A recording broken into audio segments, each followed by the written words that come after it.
from Parramatta here in New South Wales for Home-Based Business Network. And joining me is Sean Condon from Condon Associates Group. Which is great to have you, Sean. Morning, Tony. Thank you. And I might get you to introduce it, but just as an overview, so Condon Associates are forensic insolvency and turnaround specialists, and also working primarily around business and financial stress. But do you want to just give us a quick intro into your world? Yes, thank you very much. It's our world is very much associated with, we're an accounting practice technically, but we don't do general accounting or taxation type work. We specifically deal with people that have reached some form of strain or stress in their business, whether it's a hurdle to climb over to get to the next level, or it is regrettably at the end where, it's just not gone the way they wanted it to go. And regrettably, we've got to clean up the mess at the end. Yeah. The simplest form of turnaround can be nothing more than a refinance, through to far more complex analysis and maybe closing down divisions or possibly reorganizing complete bits and pieces. But yeah, it's a fascinating area and I really enjoyed. It's a very hands-on area and that's the critical thing for me. It's not sort of like the accountant that's writing down transactions that happened yesterday. Yeah. We're living and breathing those transactions today. You're in the trenches, as it were, with the business right now. Yes. So just to kind of set the scene, so obviously a lot of people in Australia are in small business. According to statistics, 97% of all businesses in Australia are technically classified as a small business. That's categorically correct, yes. And one of the things I found for the ABS, and these stats sort of change from year to year, but they still seem to be highly effective, is this fact that 60% of those small businesses generally fail in the first 3 years. Would you agree with that? Without doubt. The range that I've heard is between 80% and either a 3 to 5 year period. But if you took it at 60% in 3 years and probably 80% in 5 years, that's probably a very realistic analysis.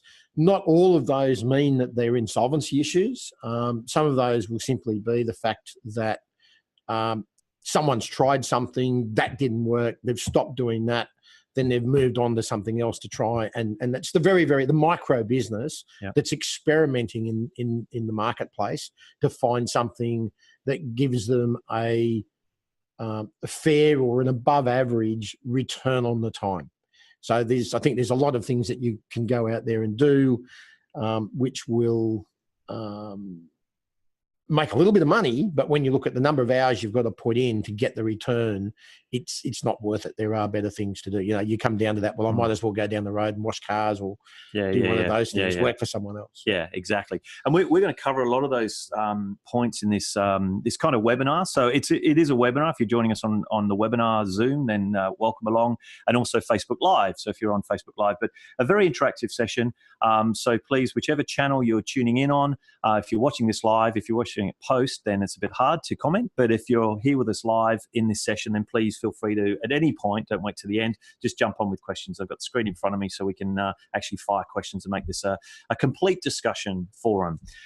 So what we want to try and do is explore some of those challenges and sort of back up a little bit to how we can help businesses before it becomes too late. Yes. So one of the things that I wanted to start with is one of the main reasons I think that some businesses struggle or get into difficulty is that they're in business for the wrong reason. It's an interesting concept. One of the fundamental points to be in business, there is a large number of aspects. So someone that's come out of a purely employed environment where they've been an employee, they've had specific tasks, they've had to perform those tasks. And if they've done it well, they've been successful. And if they haven't done it well, they've not necessarily been successful. If they find themselves out of an employment situation and looking to set up a business, they've got to come to grips with the fact that there's not just one task in the business. If you want to have one task, then you need employees that will fill in all of those other slots, one of which is organising all of those employees. Yep. So by way of example, for someone that's going out tomorrow to set up their own business, and assuming they're going to do it as a small company, which is the most logical way many businesses start for protection, you need 3 hats. First of all, you need the hat as a shareholder. And the shareholder's view of it is simply going to be, I want this as a return on my money. So if I'm going to put in $1,000 or $10,000 or $100,000, I want a 25% return, or I want a 15% return. Whatever that is, that's the shareholder's role. The next hat, so you take that hat off and you put your next hat on, which is your director hat. Now, the director has got to sit down and say, righto, the shareholder's given me this money. I've got to design an operation and a business that's going to generate the return that my shareholder expects. I know it's me, but this is the way you've got to think. And when you think through this process, it becomes very clear. Then the director sits down and does the plan and lays out how it's going to operate and all of those nitty-gritty details. And then you get to finally take that hat off and put your employee hat on. And then you read the plan and you go to and you do the work. And those three functional roles. Now, many people just leap into, I'm going to set up a business, and well, they just do. They don't do any of the thinking. Yep. Now, if you're not someone that can actually do that sort of broad thinking, or you haven't got a mentor or someone else that will lead you through it, then it becomes the foundations for a recipe for disaster. Yeah. Yeah. Regrettably, on an alternate but the same point, there are regrettably many what I will define as employees or employee-style functions that are being forced into business because of the laws and the way Australia is structured in the present environment. Classic example of that can be your owner-driver. Now, you've got someone that wants to drive a truck, is extremely good at driving a truck, is the best truck operator, can drive, efficient, the whole thing. So as an employee in an organisation driving a truck between Sydney and Melbourne or Perth and New South Wales, or wherever it might be, even local delivery type stuff, doesn't matter. They're really, really good at technically what they're on about. But all of a sudden now, they've got to oversee the regular maintenance of their vehicle. They've got to make sure that it's off the road when they can afford for it to be off the road, not when they need it for a critical function. They've got a whole lot of accounting and technical and statutory responsibilities, which didn't exist before for them as an employee. So they've got all of these additional things that need to be done. One of the biggest disasters I've seen is when the wife, who is no doubt a wonderful supporter, or even the husband, who is a wonderful supporter at all of the right things, but they're not trained as an accountant, or they've not been trained as an administrator. And suddenly they step into this functional role. But in reality, because they've never been shown properly, it's beyond them. Yeah. And as a result of that, they end up in a situation where 2 or 3 years down the track, the administration's a mess, costs are mounting, they're getting rude letters from the tax department, not because they want them or because they deliberately schemed for it, but because they didn't properly understand what was going on. Margins are very tight. They can't afford to get good advice. And then all of a sudden, the family home can be completely at risk. And that's the sad thing that we pick up the mess from at the end of the day. So it's really interesting. Thanks for that intro. Because I think what I want, can we just go back a sec? Because I think it was a great approach. And I've never actually heard this before, Sean, in the sense of, people get into business and the first thing they normally do is start up with something very simple, like a sole trader or a partnership. But correct me if I'm wrong, you're saying they should, as soon as possible, even at the startup, think and set up as a company, so the risk is reduced. Because as a sole trader, everything's on the line. That's exactly right. If I can play a gambling analogy for you, I'm not a gambler, but a long time ago, until I ended up doing some audits and cleaned out the poker machines, I'd put the occasional $5 through the poker machine. Now, I'd walk into the club with $10 or $15, whatever it was that I was willing to gamble, and I'd put that into the poker machines. Now, if I won $5, then I'd put half my winnings in my left pocket and then keep playing with the remainder of my money. And when I walked away, whatever I'd won, half of whatever I'd won, I had to keep. And at worst, I'd lost my $15. So my risk was quantified. Yeah. And it's no different in going into business. If I walk into business and I own my own, picture someone, they're in their middle-age period, 40s maybe, they've built up, they've got a reasonable nest egg, they've got a house that's on the way to being paid off, if not close to being paid off. And all of a sudden they set up a business and they do it as a sole trader. And let's say they make a fatal mistake somewhere in that. Well, that error will bounce straight back on them personally and then take out the family home. Yeah. And they've lost everything. So why would you bet everything you own on this when there are more constructive ways of setting things up. There are other issues. If you dream about building a big business, then you've got to dream about that business from the start. So you put it into a vehicle. There's no point in getting it halfway along and then getting it into a situation where you've now suddenly got to change horses. So we've got to change it from one sort of vehicle into a different vehicle. You've got capital gains tax issues. You've got administrative issues. You've got to re-register for everything. If you've got licenses and things like that, well, they're now in the wrong name and you've got to renegotiate those. Some of those things can cost you quite dearly. In fact, if you've got a license with someone from overseas, you now want to move it into a company, you could well run the risk of losing that license because the overseas company doesn't want it to change from you as an individual.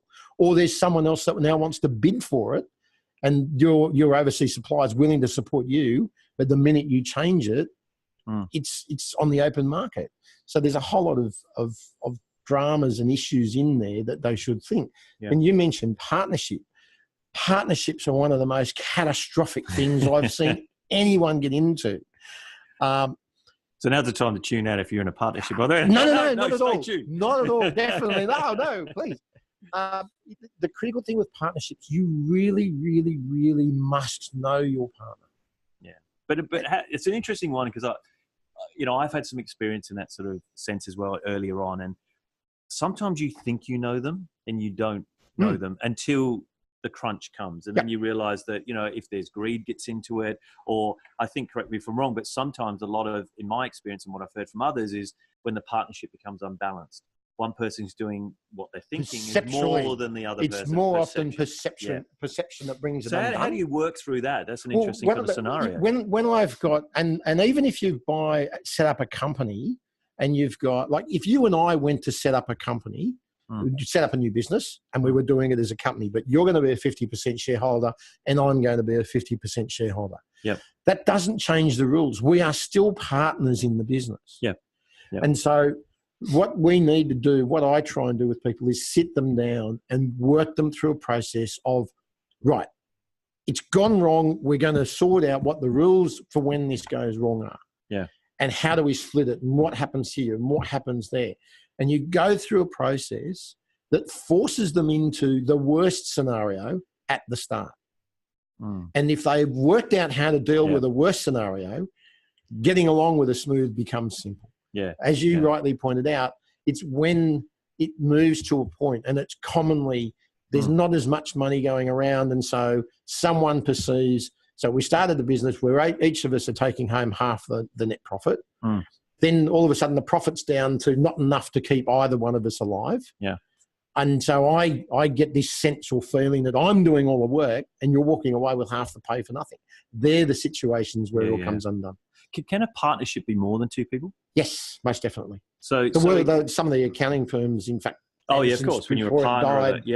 But they're not set up as a company and just call themselves partners. No. The original Anderson's partnership was a worldwide partnership. Because 2,500 people. Yeah, because that could be one thing. Is it like if you had three people in a partnership, at least you've got this kind of. Well, I mean, it was interesting. I was in a partnership for 17 years, and the introduction of the process of beginning to introduce the third partner was something that actually was. All right, changed the dynamic. Began to brought it undone because you get 2 versus 1. Yeah. So just to, before we move on to the number of things we want to talk about, and don't forget, of course, folks, if you want to ask us a question, just jump in. We can see it come on live on the screen. So if you want to share a question, this is a great conversation, and I'm happy to keep going as we're going. But if you've got something to ask, then please do so. And don't forget as well that there's a lot of resources available for you on hbbnconnect.com. Which is our online platform for all businesses. And of course, Sean's available to have discussions on that same forum. So it's not just this session, but if you're watching this post live, then of course, jump onto hbbnconnect.com and you'll be able to find out a lot more data that's on there right now. Now, I wanted to just ask you just one quick question because it is very, and I really love the approach of, it's actually, in my opinion, how even, the business bodies predict it, where they say start, generally, unless they've changed, start with a sole trader, move up to something else, and then go to a company down the track. Companies, and a lot of times I know this when I work with people who are starting a small business, say, I'd love to set up a company, but it's too expensive.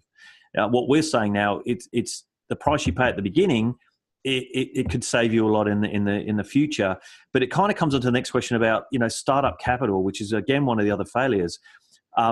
Is it really expensive, in your opinion, to kind of set up a company? And even if it is, how do you work on how much startup capital someone needs to start a business? It's a really, really interesting question. A number of years ago now, when I was working in the previous firm, a client came in. They'd had some financial problems beforehand. They'd gotten over that part of their life, but they wanted to set up a new business, and they had a vision for this new business. They really knew the industry. There was dad and 3 sons who were going to be working in this business or wanted to set it up. And I was responsible for putting together an outline business plan and a funding application that went to the Commonwealth Development Bank at the time, which is going back a little bit in history now, but nonetheless, regrettably, because of their financial history, they were declined that funding. So each of the 4, so dad and the 3 boys, each went out and got a $5,000 bank card or credit card. And on that $20,000 have now built a national business, which is still operating today, some 20-something years later, and is represented, to the best of my knowledge, in every major city across the country. From $20,000? From $20,000. In credit cards. And we had an application in for $100,000 funding, which is what it needed. But it was that mindset of, we are going to make this work. And so that meant that they used the $5,000 to get the stock. Then they sold the $5,000 worth of stock for, say, $5,500 or $6,000, whatever it was that they sold it for, and immediately paid that off. And so there was this continual process of running the 20 grand to make it look like more. And as people got confidence with them, then the suppliers would give them better credit and so on and so forth. And they were able to build it up from there. But it was discipline, it was commitment, and it was a clear and decisive plan from before they started. So there is a balance there, but quite commonly people will go into business with no capital, no plan, and an expectation that they're going to get wages from day one. Well, I know for a fact that these 4 blokes, I don't know how they lived. I think their wives and girlfriends might have been out doing other jobs and putting some food on the table, but they were focused on the business and the business purely. I mean, one of the dead giveaways that I get is from you'll end up with a little small business, and I'm not knocking them. Please don't get this wrong, anyone out there. But when I've got a one-man band that walks up to me with a card that says managing director, or chairman of the board, or things like that, I immediately see a flag that's telling me I've got someone in fairyland. Another example of where people lose sight of expectations and don't properly understand their business. Did a couple of bankruptcies a number of years ago. Mum and dad had never been in business before. They bought into a toy shop. They bought it in September from memory, August, September. And the purchase contract was that the vendor rather, said we would guarantee an increase in sales for the next 3 months or rescind the contract in full. And so they thought this was a fantastic thing. They jumped into it. The sales increased steadily. And then, in fact, by the time they got to December, sales were just beyond comprehension of what their expectations were. So as Christmas presents, Mum and Dad went out and bought themselves matching Mercedes-Benz. And then they hit January and there was not a sale. The sales had gone through the floor. Complete lack of understanding of the industry. I mean, your toy business peaks in December with Christmas.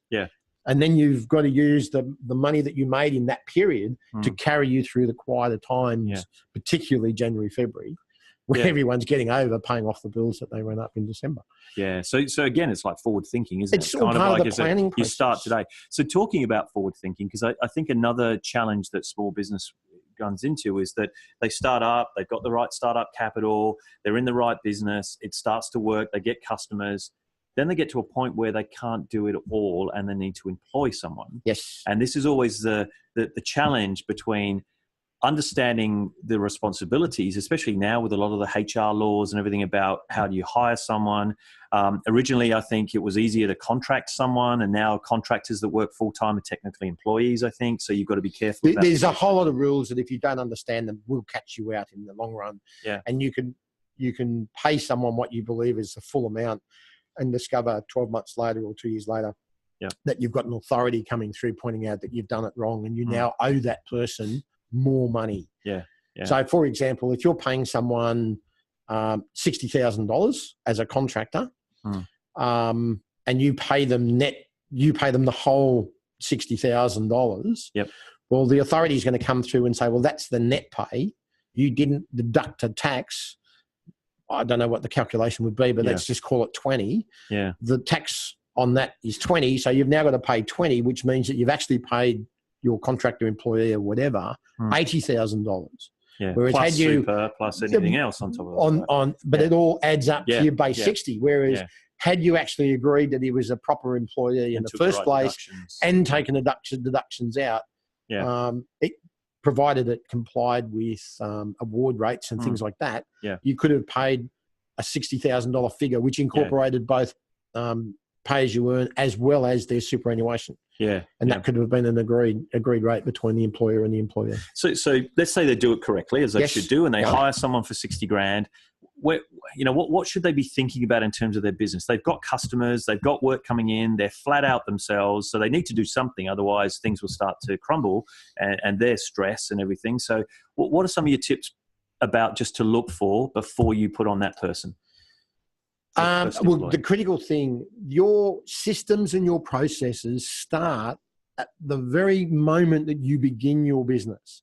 So you should be creating checklists on, how to pack a customer's order or how to deliver a service, or, if I'm doing a tax return for you, then I have a checklist that makes sure that I've covered all of the key points and I've asked you all of the key questions that I need to ask you. Yep. Because when you employ someone, they're going to need those checklists to enable that person to deliver the same quality of service that you've been delivering to your client. Too many people say, "Oh, look, I know it all. That's all that we need to worry about." And when you've got your first employee, it's too late to start doing this sort of thing because you're going to rush it and make mistakes. If you do it this way, then you can go, "Oh my God, I've forgotten this," and I'll add things into my checklists and keep improving them as I go. Yeah. I think as well, going back to your earlier point about if you start your business thinking or setting it up as a company, then maybe thinking it as a company. And if you're a company employing people, you would have a position description. Correct. You will have, KPIs for that person. And I think a lot of times people don't. They just think I need a Girl Friday or whatever it might be. And they just hire this person and just say, just do anything and everything. And then this person has no idea of whether they're doing a good job or a bad job. And normally it's not to the expectations of the owner. No, that's exactly right. And one of the critical things at that early stage is, in fact, the reason we're here. Organisations should be looking at becoming members of professional organisations such as the Home-Based Business Network, where they can get these sorts of resources and get the guidance and the other assistance that they need in those foundation steps, which will build a solid future. Building a business is no different, absolutely no different to building constructing a building. The foundations that you lay at the start will give you the capability of what you build in the future. If they are weak and feeble, then you will never get anything of any substance on top of it. But if they're solid and foundational, then that will give you a really excellent platform from which to launch even bigger and better things into the future. Yeah, that's good. And just and again, just to point out hbbnconnect.com, because it really is the whole point of that platform is really set up for not just businesses to learn from each other, because running a home-based business especially can be very isolated, and some of these things we're talking about you may not be aware of. But obviously, if you're part of an online forum that you can tap into, not only talk to each other, but also specialists like Sean can jump in. We've got HR, employment people, those kind of things that can answer those burning questions and kind of nip it in the bud before things go kind of off track. Correct. Talking about things going off track, I like those segues, is a lot of businesses do go off track because they haven't done their research. So that research can be competitors, could be the landscape, could be like, I've got the best widget in the world, not realizing that there's another 10 widgets at half the price down the road. How important is research to business success? Research is critical to ultimate success in business, because you need to know the landscape within which you're working. One of the critical things, if we look at the widget, we've got this magic widget in front of us. How easy is it to copy? Yeah. Because I can come up with a genius idea. I can go and get patents. I can do a whole lot of other things, but you need a very, very large checkbook if you're going to try, if this is a little singular, simple injection molded type thing that you pump out, well, then it being copied overseas somewhere and then brought back into the country for 1/10 of the price is a reality. Yes, if you've prepared yourself properly, you've got all of the legal rights in the world. Unfortunately, as you will learn in business with legal matters, it doesn't come cheaply and it doesn't come quickly. In fact, I got a judgment which we won on a matter. It was handed down yesterday, 1 year and 2 days after the actual hearing.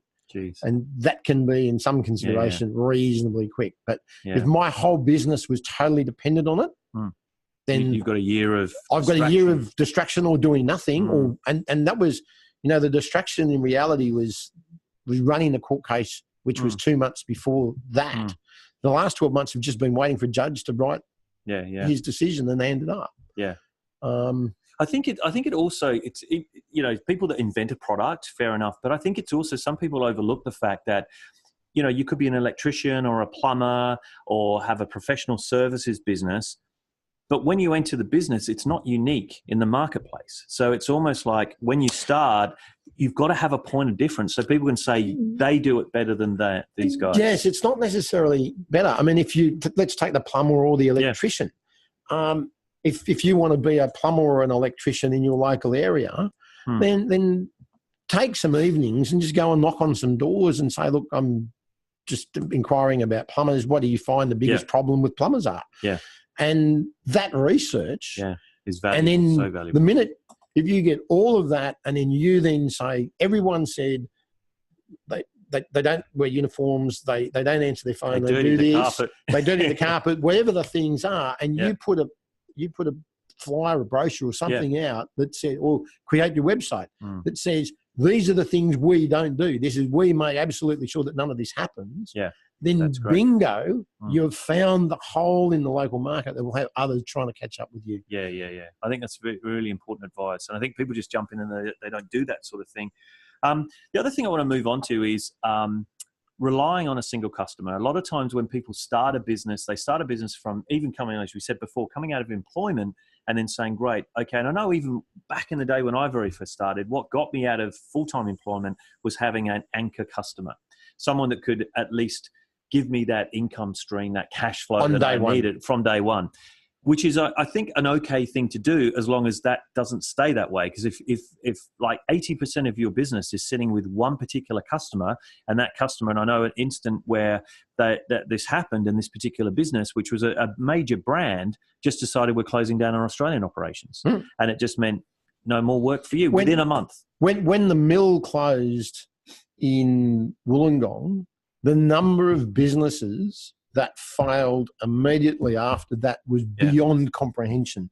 And these were people that had cleaning businesses, and 80% of their contracts were inside the mill or were supplying other things, and 70% were inside the mill. And then, of course, 24 hours after the mill had closed, the sudden realisation and then the reality. None of that needed to have been the case, A, if they'd made absolutely sure that they didn't have one client in the first place, and B, if they'd accepted the warning 2 years beforehand that the mill was going to close and actually did something about it in the preparatory. But you're quite right, and people should look at it beyond just one particular client. You need to look at your funding. Now, when I was running a not-for-profit organisation, a large part of our operation was built on government funding. And in fact, 80% or 90% of our operation was funded by government grants and things like that. Now, I immediately set forward to change that ratio from 90% to 50%. We weren't diminishing the amount of government work we were doing, but what we were doing was building up. Because I said, if the government decides to cut back grants or we run into any problem like that, it is exactly the same as having, and that was across 3 or 4 different government departments. So it's not one customer, but the minute there's a tightening in government, we were at peril. Yeah. And so you've got to look at, there's no point in maybe looking after lawns or something like that when there's a drought.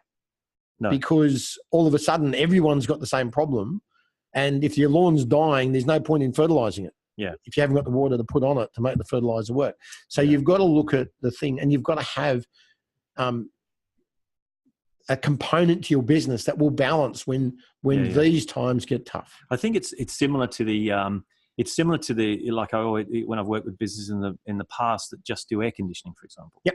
You know, I've noticed now a lot of them are getting smarter, so they sell heaters in winter and air conditioning in summer. Correct. So you balance it up, because otherwise for 6 months of the year. Well, there's a good business that I do some business with up at North Richmond, and he's heaters and fires and all of that sort of thing in winter, and lawnmowers and, and edges and other stuff in summer. Yeah. There's no direct correlation between the two, other than the fact that he's got, the majority of this stock in the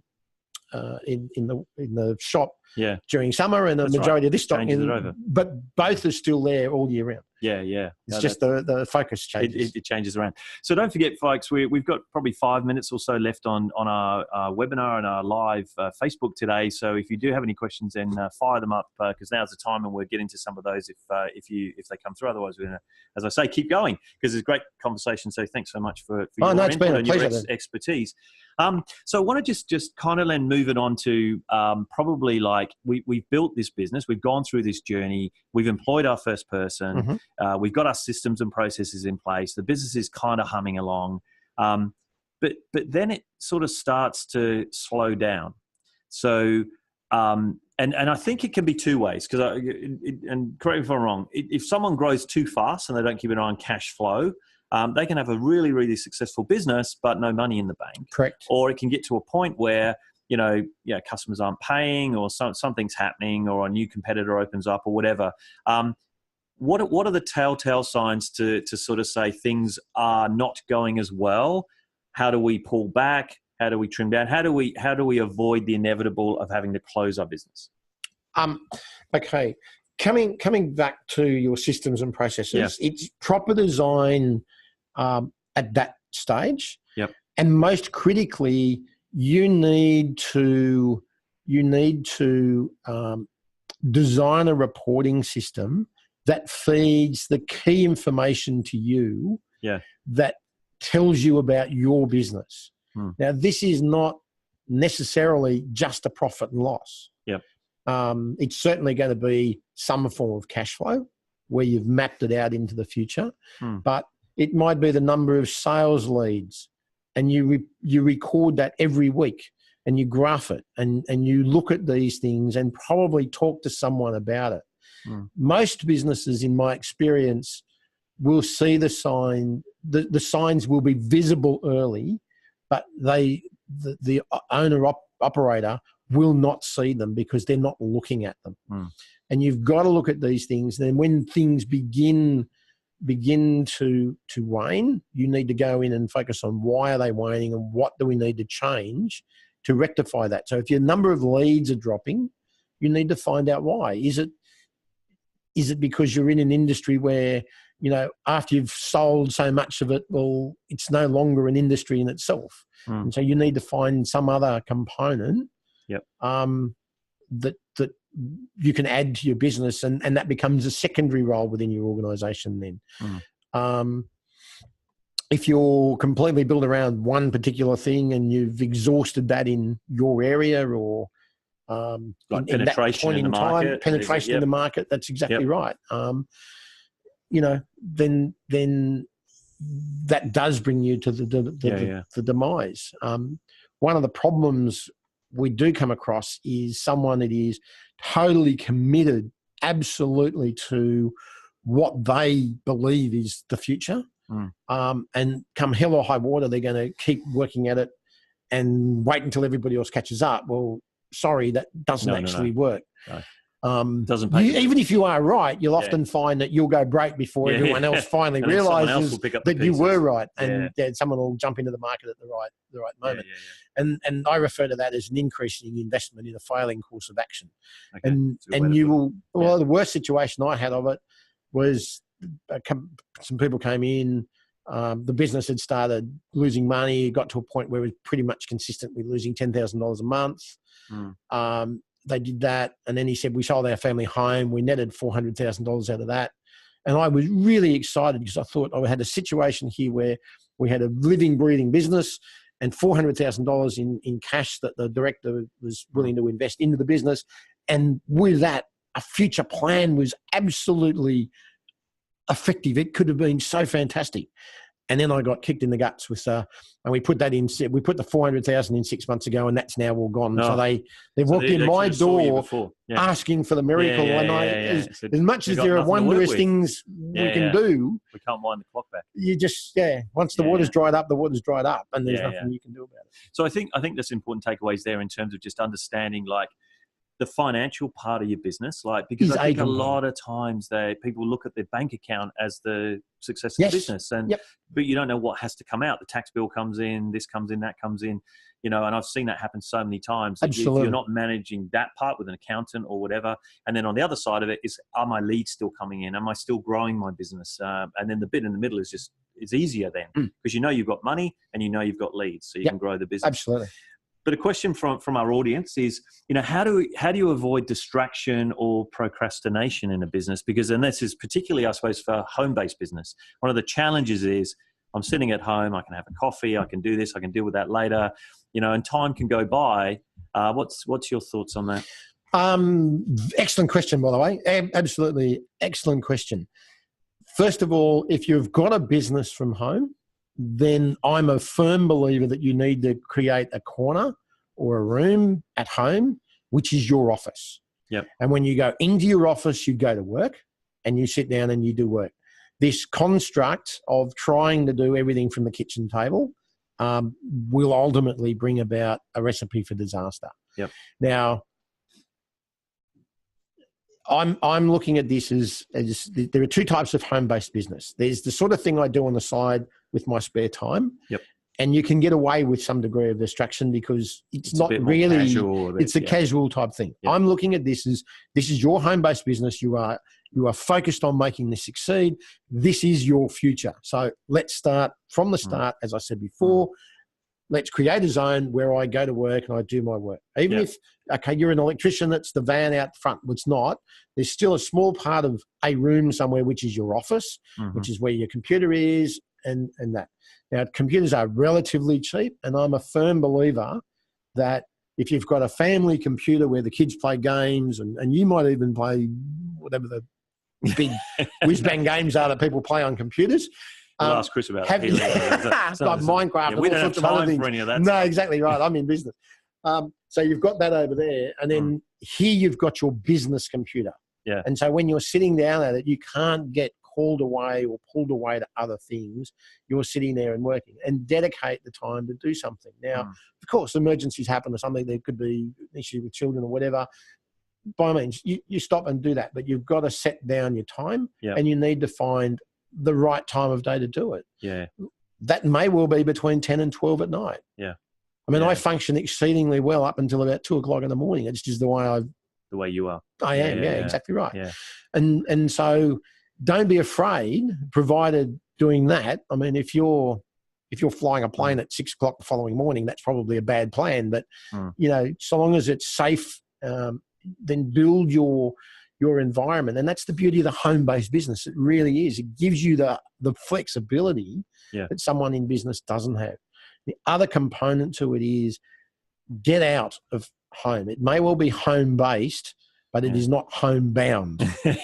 And you need to be getting out, networking. You need to be going to professional things. As I said before, anyone that's in business should be at a minimum a member of 2 organisations. One, home-based business network would be one, which, because they're a home-based business, that gives them that peer type thing. And then the other organisation should be their professional organisation. Yeah, like whether it's the master painters or whether it's the accounting organisations, or a business whether chamber it's or something. a business, well, it's a business chamber to a degree. If there's something specific about your industry, because that's where you will get your technical updates. Right. Okay. That'll keep you right at the forefront. I don't care whether you're growing lawns or doing irrigation. There is going to be some industry that'll produce a journal and have a website and get you member information that the average Joe in the street can't get. Yep. And when you're coming into my house or when you're coming into my business to deliver me a service, I'm not interested in you telling me what I can find out on the web. I'm interested in you convincing me you know more than I can find out. Yeah. That's an important part because, and I often, because obviously being in marketing and stuff like that, it's an ever-changing beast all the time. Absolutely. But there's so much access to, through Google now that the customer of today is better informed, more educated, more informed than any other time. And if you can't offer any great value post that, why would they come and do it? Well, I must admit, I talked to some people in the medical profession and when the patient walks into the door of the doctor and all of a sudden they say, this is what's wrong with me. They go, I've been to Dr. Google, have we? Yeah. and that's the situation. And it can be dangerous as quite well. dangerous. It's dangerous because you self-diagnose. And it's interesting that you said before about having that place at home. We did an interview last year with John and Linda Mason, who both run successful home-based businesses, and they have done for many years. And John made the note that he goes into his room, the home-based business, and then he shuts the door and he says, I'm home, dear. Literally he's at home and he just leaves the door, shuts the door and he says, I'm home. Because that's home, that's the office. That's the reverse to it. Yeah. And that is that just because it's at home, it doesn't mean you live it 24 hours a day. Yeah. You will end up going mad. Yeah. Which I think is the opposite to what we asked the question destroy your on. family. The opposite of procrastination and whatever is the fact you're in there all the time and you lose side of the work-life balance of the family. Yes. So final question before we wrap up, just in terms of people coming to see you. So if it does get to this point where things are becoming a little too hard, the tax bill's got a little bit too high, there's some of those challenges you mentioned before from those examples that you gave. What's the process like? I'm kind of hearing come and talk to you earlier than later. Absolutely. I was going to say, I'm at this level and I don't understand how I can climb to the next level. That is a point of distress in business. Yeah. If you get it right, it's success. Yeah. If you get it wrong, it's catastrophe. Yeah. And so we're trying to get people to come to us at a time when they're saying, I'm confronted, I'm not going broke, I'm just confronted by a problem that I can't solve. Yeah. And then we will help them surmount that. Now, sometimes it's not something that we are expert in. But we will make absolutely sure they are passed on to whoever the expert is that can look after that particular issue. Yeah. So one of the common ones is I've employed someone I now need to get to, they don't get on, and so they need to find a really good HR style person that can help them create a culture within an employment culture within their organisation. Yeah. And when you hear the term, receivers appointed. Does that always mean that's the end of the game, or is that the point of perhaps turnaround where you seen some success in that? Receivers, the best way for everyone to understand, receiver is a debt collector for a secured creditor. Right. So they are on a specific mission for the lender to get the lender's money back. Right. And regrettably, more often than not, that can spell disaster. Yeah. Just because you go into an insolvency process that's designed on turnaround does not mean it's the end. I mean, there have been a number of businesses that we've turned around through that process that are now up, running and more than successful going forward. They had a cataclysmic glitch at a point in time, one that crossed my mind. They had a very large debt from an organisation that the Therapeutic Goods Administration closed down. Now, they just had to pass that loss. They had to share the loss with everyone. Yeah. So the shareholders wore a large part of it, but regrettably the creditors had to wear a small part of it. But the difference was between staying alive and being a continuing, growing, successful business delivering custom and product and trade to everyone involved versus shut it down and just wipe out 230 jobs, I think it was. Yeah, right. And so there's those sorts of things that you can look at. So it doesn't have to be the end, no, but regrettably, it's out of your control. In the wrong hands, it can be a disaster. Yeah. And also it's a little bit out of your control then, obviously, because the receivers very much are out of the control of the whole process. That's correct. So if the trick to that, if you're heading towards disaster, then grab a handle of it while you've still got the capacity to do it. Don't leave it until it's too late. Yeah. More often than not, receivers are walking in the door because someone wasn't listening to their bank 2 years before. Yeah. Okay. So a lot of content that we've covered here today in terms of our session together. So it's really good. Any last tips for businesses just to really accept everything we've covered is really just keep an eye on things, measure as you go. It is. Keep notes. Yep. Keep a diary of some form. Yep. Record keeping. And make sure you learn from the lessons. See, we all make mistakes. The point is try not make.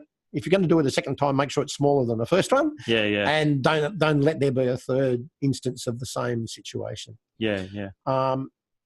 The other part of it is don't give up. Being in business, particularly these days, is very, very tough. And if you don't have that resilience for it, then maybe finding that X dollars an hour type job, even though it's not what you really want to be doing, is more suited to your personality. More stable.